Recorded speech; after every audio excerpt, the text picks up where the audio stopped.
नमस्कार दोस्तों, भारत सरकार द्वारा 1 सितंबर 2024 को शुरू की गई पीएम आवास योजना अर्बन 2.0 की सारी सच्चाई इस वीडियो में जानेंगे। इस योजना को लेकर बड़े बड़े यूट्यूबर्स भी कह रहे हैं कि अगर आप इस योजना में अप्लाई कर देते तो आपको इंडियन गवर्नमेंट द्वारा 2.5 लाख रुपए तक का लाभ मिलेगा। ये बात कहां तक सच है और कहां तक झूठ? अगर आपने इस योजना में अप्लाई कर दिया है या करने वाले हैं तो आपको मेरे ख्याल से रुक जाना चाहिए। ये मैं क्यों कह रहा हूँ वो तो आपको वीडियो देखने पर ही पता चलेगा। तो अब हमारा वीडियो शुरू होता है। सबसे पहले और सबसे बड़ा पॉइंट ये है कि अगर आप इस योजना में अप्लाई करते हैं तो आपको 2.5 लाख रुपए मिलेगा ही। ये बात 100% गलत है। ऐसा नहीं है कि आपको 2.5 लाख रुपए नहीं मिलेगा, आपको मिलेगा, लेकिन गवर्नमेंट ने यहाँ पर कुछ क्राइटेरिया जारी करके रखा है। अगर आप उस क्राइटेरिया में आते हैं तो आपको गवर्नमेंट से 2.5 लाख रुपए और आवास निर्माण का लाभ जरूर मिलेगा, जिसमें पहला क्राइटेरिया है कि आपकी वार्षिक आय 3 लाख रुपए से कम होनी चाहिए और साथ ही साथ आप EWS की श्रेणी के अंतर्गत आने चाहिए। अब आपके मन में ये सवाल आ रहा होगा कि EWS श्रेणी का मतलब क्या है? तो EWS श्रेणी का मतलब है आर्थिक रूप से कमजोर वर्ग और जिनके पास देश में कहीं पर भी पक्का मकान नहीं होना चाहिए, वे लोग EWS की श्रेणी के अंतर्गत आते हैं। अगर आप इन दो कैटेगरी के अंतर्गत आते हैं तो आपको 2.5 लाख रुपए और आवास निर्माण का लाभ जरूर मिलेगा।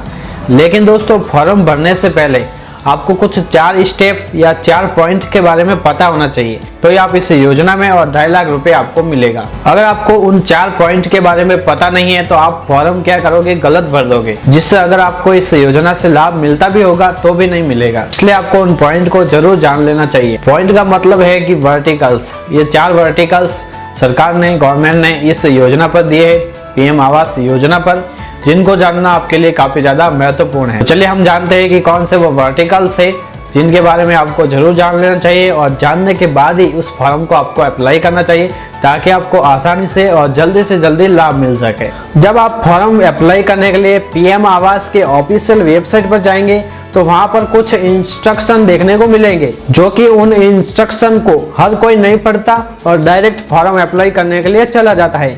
लेकिन आपको इन इंस्ट्रक्शन को पढ़ना चाहिए ताकि आपको पता चलेगा कि ये इंस्ट्रक्शन असली में है क्या और आपको कैसे लाभ मिलेगा। इस इंस्ट्रक्शन के नीचे आपको गौर किया होगा कि रेड कलर में यहाँ पर लाइन लिखी हुई है साफ साफ कि आपको इन 4 वर्टिकल्स के बारे में पता होना चाहिए फॉर्म अप्लाई करने से पहले।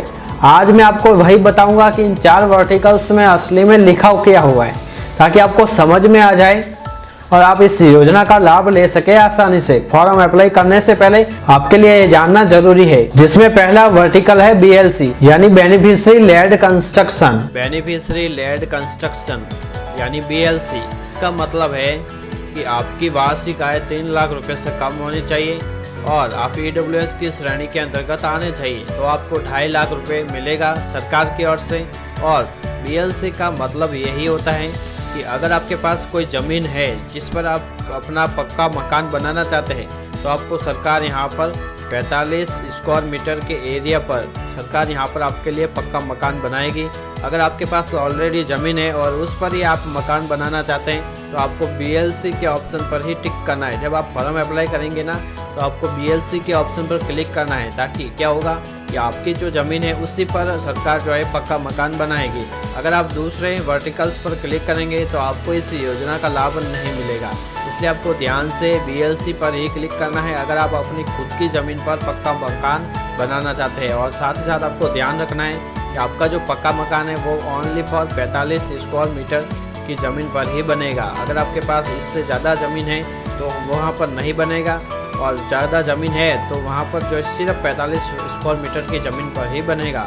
इस तरीके से BLC का मतलब आपको मैंने समझा दिया है। अब बढ़ते हैं दूसरे वर्टिकल्स की ओर। दूसरा वर्टिकल है AHP यानी affordable housing in partnership. Affordable housing in partnership यानी AHP, इस वर्टिकल्स का मतलब है कि अगर आपके पास किसी भी प्रकार की कोई ज़मीन उपलब्ध नहीं है और आप अपना पक्का मकान चाहते हैं तो सरकार यहाँ पर आपको 2.5 लाख रुपए की सहायता राशि प्रदान करेगी, जिससे आप जो है पक्का मकान बना सकते हैं। और सरकार यहाँ पर कुछ निजी एजेंसियों द्वारा भी आपका पक्का मकान बनवाने में सहायता करेगी। आपको 2.5 लाख रुपए भी देगी और यहाँ पर पक्का मकान बनाने के लिए आपको सहायता करेगी, जिससे आपका पक्का मकान बन जाएगा। इस बात का आपको खास तौर पर ध्यान रखना है कि अगर आपके पास किसी भी प्रकार की कोई ज़मीन नहीं है तो आपको BLC के ऑप्शन पर क्लिक नहीं करना है, बल्कि आपको अफोर्डेबल हाउसिंग इन पार्टनरशिप यानी AHP के ऑप्शन पर क्लिक करना है। तो ही आपका 2.5 लाख रुपए मिलेगा और किसी और की ज़मीन पर या कोई ज़मीन खरीद कर आप जो पक्का मकान बना सकेंगे। सरकार का यहाँ पर आपका सहायता प्रदान करेगी, ठीक है। तो आपको AHP के ऑप्शन पर क्लिक करना है अगर आपके पास ज़मीन नहीं है। अब बढ़ते हैं तीसरे वर्टिकल्स की ओर। तीसरा वर्टिकल है ARH, affordable rental housing. Affordable rental housing ARS, इस वर्टिकल्स का मतलब है कि वैसे लोग जिनके पास कोई वित्तीय सुविधा उपलब्ध नहीं है और वह अपने किराए के मकान में रहना चाहते हैं और अपनी पक्का मकान नहीं बनाना चाहते और ओनली फॉर रहना चाहते हैं, तो सरकार या गवर्नमेंट उनके लिए किराए के मकान उपलब्ध करवाती है स्वच्छ जगह पर। शहर के स्वच्छ जगह पर किराए के मकान उपलब्ध करवाते हैं, जैसे कि हॉस्पिटलिटी सेक्टर, कंस्ट्रक्शन एम्प्लॉयज़, उनके लिए जो है यहाँ पर पक्का मकान किराए के लिए उपलब्ध करवाती है सरकार। अगर आप अपना खुद का मकान नहीं बनाना चाहते, ओनली फॉर किराए के मकान में रहना चाहते हैं, वो भी कम खर्च के अंदर, तो आपको अफोर्डेबल रेंटल हाउसिंग ARH के वर्टिकल्स के ऊपर क्लिक कर लेना है। चौथा वर्टिकल है ISS, interest subsidy scheme. Interest subsidy scheme ISS, इस वर्टिकल्स का मतलब है कि वे लोग जिन्होंने 1/9/2024 के बाद अपने पक्के मकान बनाने के लिए लोन लिया है, ठीक है, तो उनको जो है सरकार सब्सिडी प्रदान करेगी लोन के अंदर। और वे जो लोग हैं EWS, LIG और MIG की कैटेगरी के अंदर आने चाहिए और उनकी एनुअल इनकम 3 लाख रुपए, 6 लाख रुपए और 9 लाख रुपए से कम होनी चाहिए, तो ही वो इस योजना में अप्लाई कर पाएंगे, ठीक है, ISS वर्टिकल्स के अंदर। अगर आप सरकार से लोन में सब्सिडी प्राप्त करना चाहते हैं तो आपको ISS वर्टिकल्स के ऑप्शन पर क्लिक करना है और ध्यान रखना है आपको कि आपका जो लोन है 1/9/2024 के बाद में ही लिया हुआ होना चाहिए, तो ही आपको सब्सिडी सरकार की ओर से मिलेगी।